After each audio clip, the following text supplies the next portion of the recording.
साथियों, आज हम आप लोगों को YouTube के माध्यम से जीवन का मंत्र, जीवन जीने के मंत्र सिखाएंगे। जीवन जीने का मंत्र क्या है? तो मेरा नाम डॉक्टर कृपाल सिंह मानव, प्रदेश सचिव भारतीय जागरूक मानव समिति। साथियों, जीवन तो सबको ही मिलता है, सब जीते हैं, चाहे वो गरीबी में जिए, चाहे अमीरी में जिए, चाहे पैसा उनके पास बहुत हो और चाहे कम हो। लेकिन एक बहुत इम्पोर्टेंट बात बता रहे हैं आप लोगों को कि आना दूसरे के हाथ की बात है। हम जिंदगी में आए यानी पैदा हुए, ये हमारे बस की बात नहीं है। जाना भी हमारे बस की बात नहीं है। लेकिन जो बीच का खेल रह गया वो हमारे बस की बात है।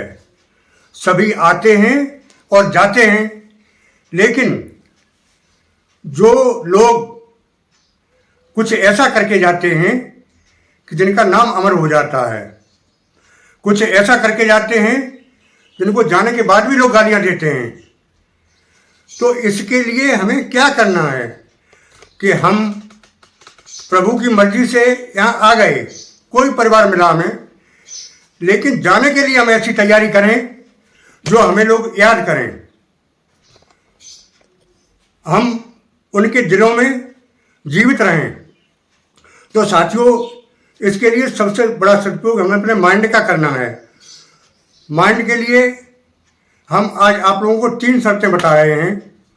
सबसे पहले 3 सूत्रों में पहला सूत्र है पीसफुल माइंड। मेरा माइंड जो है पीसफुल होना चाहिए। दूसरा है हमारा माइंड पॉजिटिव होना चाहिए, पॉजिटिव माइंड। और तीसरा है पावरफुल माइंड। अगर जिंदगी में 3 सूत्र आपने याद कर लिए तो बस हो गया काम। फिर रिपीट कर रहा हूं, पीसफुल माइंड, पॉजिटिव माइंड और पावरफुल माइंड। ये 3 बातें याद कर लो तो बस जिंदगी की सफलता दूर नहीं है, निश्चित ही जिंदगी में सफल होगे। आगे बहुत बढ़िया बात एक बताने जा रहे हैं कि जैसी आप संगत में रहेंगे, जैसी सोहबत में रहेंगे, जिसके साथ रहेंगे, उसका असर जरूर पड़ता है। एक कहानी के माध्यम से हम समझाने का प्रयास कर रहे हैं कि एक संत थे। संत ने ये सोचा कि मुझे कहीं तीर्थ यात्रा पर जाना है, और वो संत अपने पास 2 तोते रखते थे। कुटिया पे उनके अलावा 2 तोते और पाल रखे थे। उन्हें थोड़ी ये चिंता हुई कि मैं जब बाहर जाऊंगा तो कब लौटता हूं, कितने दिन लगेंगे, तो ये तोते हम कैसे ले जा पाएंगे। शरीर चूंकि उनका वृद्ध था, 2 पिंजड़े थे, दोनों में एक एक तोता था। तो उन्होंने सोचा कि अपने पास में जो आश्रम है दूसरा, चलो एक तोते को वहां कर देते हैं और दूसरा तोता अपने साथ लिए चलेंगे। लौट के आएंगे तो वो अपना तोता वो भी ले लेंगे। ऐसा विचार बना के उन्होंने वो एक पिंजड़ा ले गए पड़ोसी जहाँ आश्रम था। वहाँ कुछ संत थे, कुछ उनके शिष्य थे। उनसे कहा कि महाराज, मैं तीर्थ यात्रा पर जा रहा हूँ, मेरे पास 2 तोतों के पिंजड़े हैं, एक आप रख लो और मैं जब लौट के आऊँगा तो मैं ले लूँगा।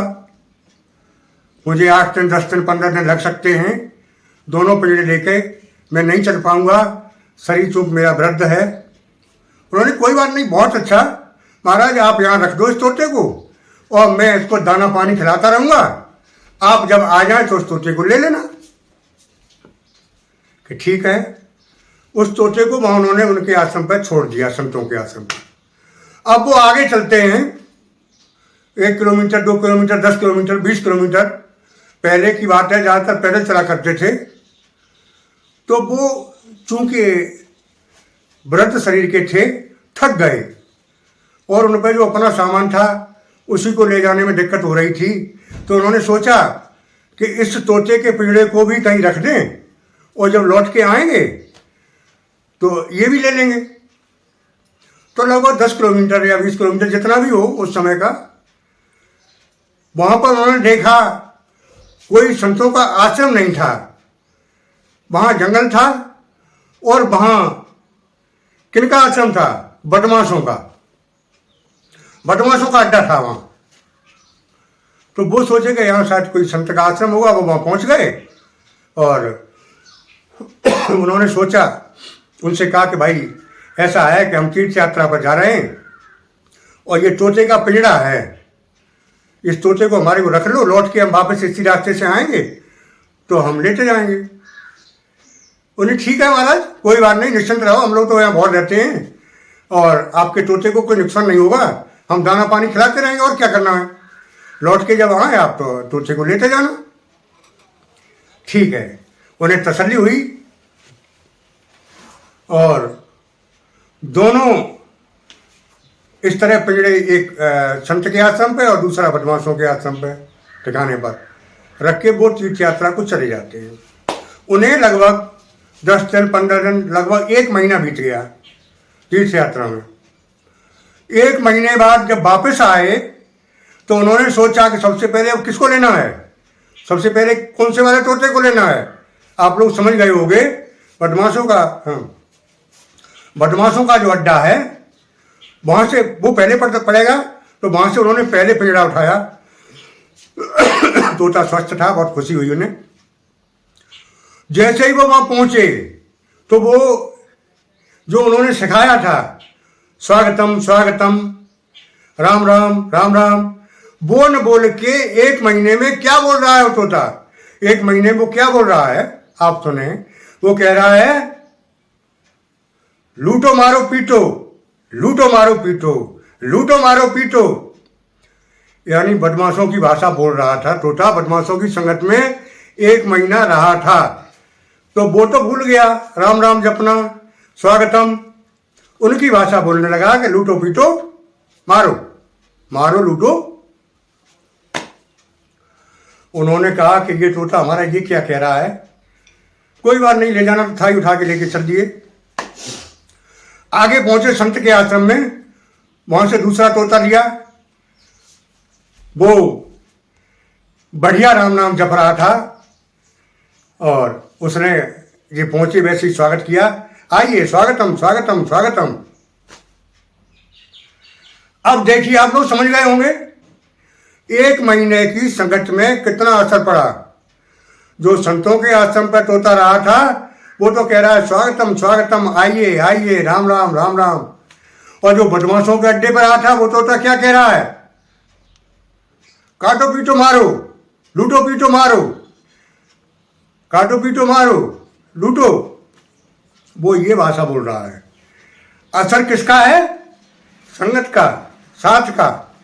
तो साथियों, इस वीडियो के माध्यम से हम आप लोगों को समझाना चाहते हैं कि सब कुछ कर लेना लेकिन संगत मत बिगाड़ना, साथ मत बिगाड़ना। साथ अच्छे लोगों का रखना, भले लोगों को रखना, निश्चित ही उन्नति के शिखर पर पहुंचोगे। अन्यथा बिना संगति के कभी भी उन्नति संभव नहीं है।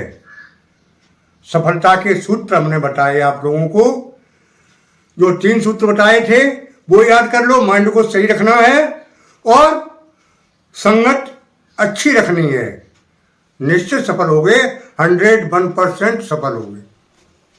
That's all. आज सिर्फ इतना ही।